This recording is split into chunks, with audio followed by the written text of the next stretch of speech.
Hi everyone, Station Master Joe here, and welcome to the first storytelling session of my first virtual Trained Fun Day.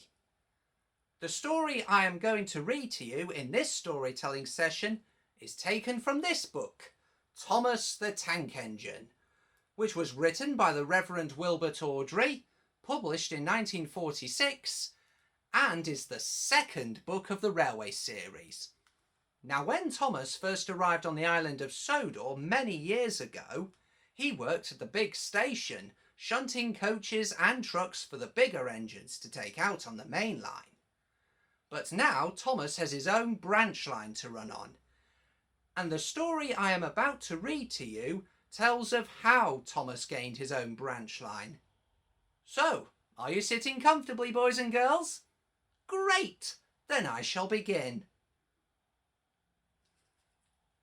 The story is titled Thomas and the Breakdown Train. Every day the fat director came to the station to catch his train, and he always said "Hello" to Thomas. There were lots of trucks in the yard, different ones came in every day, and Thomas had to push and pull them into their right places. He worked hard. He knew now that he wasn't so clever as he had thought. Besides, the fat director had been kind to him, and he wanted to learn all about trucks so as to be a really useful engine.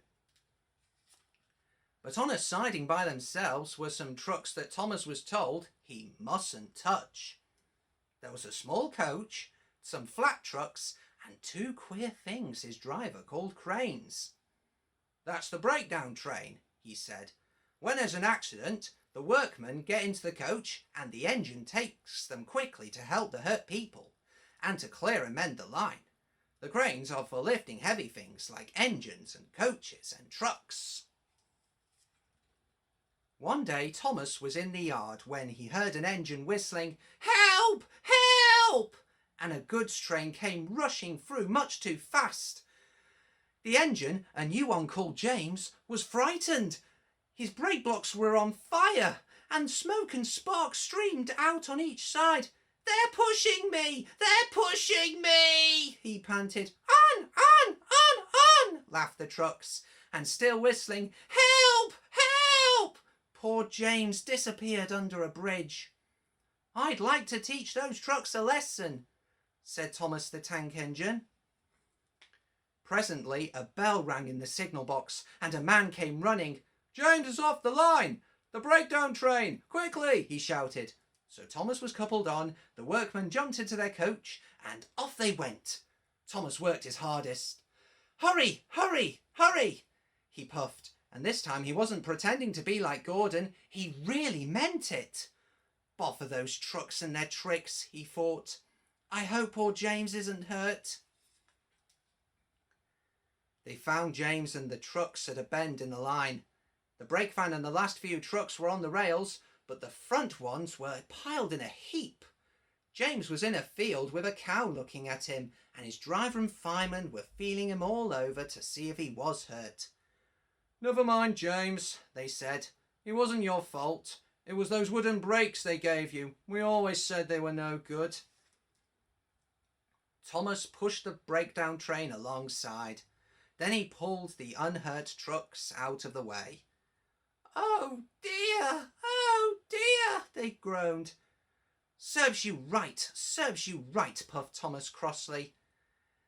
When the men put other trucks on the line, he pulled them away too. He was hard at work, puffing backwards and forwards all the afternoon. "This'll teach you a lesson, this'll teach you a lesson," he told the trucks, and they answered, "Yes, it will, yes, it will," in a sad, groany, creaky sort of voice. They left the broken trucks and mended the line. Then with two cranes they put James back on the rails. He tried to move, but he couldn't, so Thomas helped him back to the shed. The fat director was waiting anxiously for them. "Well, Thomas," he said kindly, "I've heard all about it and I'm very pleased with you. You're a really useful engine. James shall have some proper brakes and a new coat of paint, and you shall have a branch line all to yourself." "Oh, sir," said Thomas happily. Now Thomas is as happy as can be.